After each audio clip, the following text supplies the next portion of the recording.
Adapun saya sedang mengerjakan tugas konseling populasi. Di sini saya sedang wawancara dengan konseli yaitu Bapak Mahmud. Bapak Mahmud, saya mau tanya sama Bapak nih sebagai seorang single parent ya, mendampingi anak-anak sekian lama sendirian. Suka duka Bapak tuh gimana? Kalau suka dukanya masalah anak sebanyak, tapi suka dukanya ya namanya kita ditinggal seorang istri, begitu kita ditinggal istri, anak pada waktu itu memang belum pada rumah tangga, masih berapa orang yang belum, kita memang banyak masalah itu.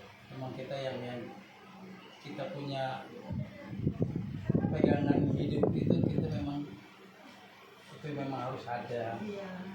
Itu kita pegang hidup kita memang yang kita pegang bagaimana caranya hidup kita bisa memelihara anak itu lebih baik untuk kedepannya. Soalnya apa? Kita udah merasakan kita banyak kesusahan kita. Soalnya susahnya itu adanya pertama ada dari orang tua. Jadi kita sebagai contoh jalan hidup kita, jadinya saya sebagai bapak. Jadi bagaimana untuk ke depan untuk anak-anak itu supaya jangan sampai susah seperti bapaknya. Itu bagaimana caranya? Itu udah pegang hidup saya itu gitu. Bagaimana anak saya harus bisa lebih baik daripada saya. Punya moto ya Pak. Iya, itu punya masa depan saya itu kita alhamdulillahnya kita punya pemikiran yang cukup lebih baik bagaimana itu. Jadi untuk lebih baik untuk ke depan itu saya punya. Mungkin kalau nggak kita punya ke situ mungkin nggak tahu. Hasilnya kita nggak tahu. Ini yang penting kita punya pedoman hidup itu harus ada yang lebih baik yang ada. Terus yang Bu Esti mau tanyakan sama Bapak, trik-trik Bapak cara ngasih masukan-masukan sama anak-anak ini agar anak-anak itu bisa mendengar dengan apa yang Bapak motivasikan kepada mereka, itu triknya gimana gitu Pak? Biasanya kita contoh perjalanan hidup Bapak itu kita kan udah suatu buat pelajaran. Bagaimana caranya kalau kita mendidik anak, jadi kita kasih saran untuk anak itu bagaimana yang supaya lebih baik untuk anak-anak itu. Jadi kita lah contohnya sebagai orang tua, soalnya kita beri contoh sama anak-anak. Soal kita jangan sampai kita memberi contoh tapi kelakuan kita nggak baik. Itu yang utama kita coba Teladannya. Iya, kita yang lebih baik. Sebelum kita berjalan yang baik, kita yang lebih baik dulu kita. Itu pokoknya. Terus selama ini tuh Bapak itu Pak Mahmud itu mendampingi anak-anak itu kalau berapa berapa anak yang Bapak dampingi? Saya itu 7 ya. 7 anak ini. 7 anak. Sekarang sudah pada rumah tangga. Sudah alhamdulillah kita anak itu sudah rumah tangga semua. Ya kita bersyukur dengan luar biasa. Terima kasih sudah kita bersyukur kepada Yang Maha Kuasa. Itu memang mungkin jadi payah kita sadar banget kita semua itu ada di kita. Iya, ada di kita gitu. Mungkin ini kan hasil kita dan tadinya. Ini kalau kita mungkin harus sama anak-anak sifatnya masa bodoh. Bagaimana saya aja cuek, demokrasi. Jadi nggak ada hasilnya. Nggak ada hasilnya kita. Terus berarti sekarang ini itu sudah memetik dari tanaman Bapak sebagai seorang ayah ya, dan anak-anak bisa mencapai kebahagiaan sebagai orang tua. Orang pernah Ya. saya selagi saya masih ada yang banyak anak-anak, saya nggak pernah megang uang sama sekali. pulang kerja juga bisa. Serahkan semuanya. Saya surahin semua. Iya. Kadang-kadang emaknya nggak tahu Iya. saya punya duit bagaimana. Soalnya aku tahu dalam rumah tangga aku yang tahu. Iya. Iya.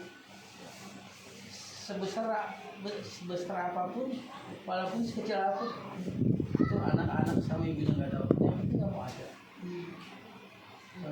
Urusan apapun ada. Soalnya aku tahu. Iya. Emaknya boros banget. Iya. Iya. Boros. Aku bisa bilang. Iya. Iya. Iya. Jadi dikondisikan agar rumah tangga ini teratasi ekonominya bagaimana ya supaya jadi bapak itu menghandle ya. Saya semua handle benar. Jadi istri dicukupin dana apa yang bapak dapat itu untuk keluarga itu serahkan sama istri, tapi artinya bapak sendiri menghandle karena tahu istri posisinya seperti itu ya cara berekonominya ya.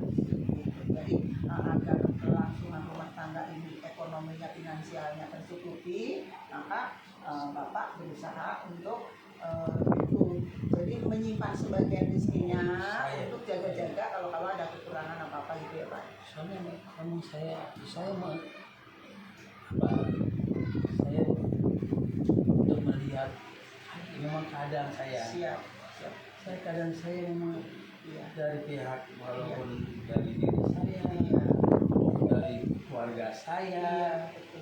Soalnya semua itu serba memang nggak ada. Iya. Justru disitulah saya berpikirnya. Iya. Saya rumah tangga kebetulan alhamdulillah Iya. semua saya Iya. Menghandle ya utamanya. baik semua. Saya nggak pernah lagi. Iya.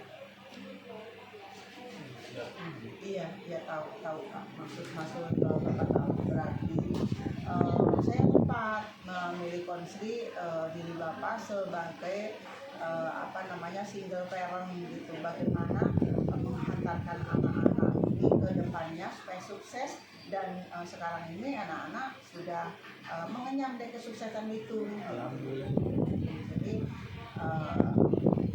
saya nggak salah pilih Bapak untuk namanya saya wawancara pada Bapak tentang hal ini karena apa yang disebut populasi itu banyak antaranya anak-anak yatim binaan kita. Anak-anak yatim itu sebetulnya juga populasi karena mereka itu lemah, tidak ada ayah, tidak ada ibu, itu anak yatim itu termasuknya populasi juga, termasuk juga diri saya yang notabene single parent, nggak ada suami, itu populasi juga. Lemahnya anak sekarang kenapa itu? Lemahnya anak sekarang itu dari awalnya itu kurang dibelajar prihatin dan kurang enggak seperti kayak orang tua dulu gitu. Iya, betul. Iya dididik itu prihatin ya, diajar keras, tapi benar itu kurang ya sekarang. Makanya untuk berpikirnya anak sekarang itu kalau lepas dalam keadaan seperti yang macam kayak saya begini, kadang-kadang tuh dia nggak mampu mengatasinya. Iya. Nggak mampu dia berpikirnya. Benar. Jadi kemungkinannya maksud Pak Mahmud seperti ini ya. Jadi analisa Bunda Isi juga anak-anak sekarang ini dia punya gaji besar. Kalau dibandingin sama kita pada masanya punya gaji segitu, itu bisa cukup kemana-mana. Tapi kalau anak-anak sekarang itu kebanyakan ada hal-hal yang membeli sesuatu yang bukan kebutuhan tapi hanya sebuah keinginan. Iya, menjadi baju. Itu banyak seperti itu Pak, pernah berkasus seperti itu banyak. Maka berarti di sini PR ya Pak ya, buat kita ya. Buat kita PR apa? Memberikan masukan-masukan, contoh-contoh bahwa cara berekonomi begini loh, cara berekonomi begitu loh, apa yang harus didahulukan, apa yang perlu di belakangan nanti duitnya gitu. Berarti kasih masukan-masukan saya. Memang apa pemikiran kita itu memang dari sebelumnya kita harus berbicara pemikirannya yang positif. Iya. Jadi nggak bisa nanti kita memikir menurutin kemauan aja. Betul. Iya, soalnya kita kalau menurutin kemauan aja, soalnya belum tentu kita bisa terwujud. Iya. kali jadi banyak yang positif kita banyak. Baik Pak, terima kasih gitu wawancaranya kepada Bapak. Gitu. Mohon maaf kalau barangkali pertanyaannya tadi menyinggung Bapak gitu, atau bagaimana gitu, maka saya sebelumnya mohon dimaafkan. Terima kasih atas waktunya Bapak sudah wawancara dengan Gladys di kelas ini. Coba terima kasih. Assalamualaikum warahmatullahi wabarakatuh. Waalaikumsalam warahmatullahi wabarakatuh.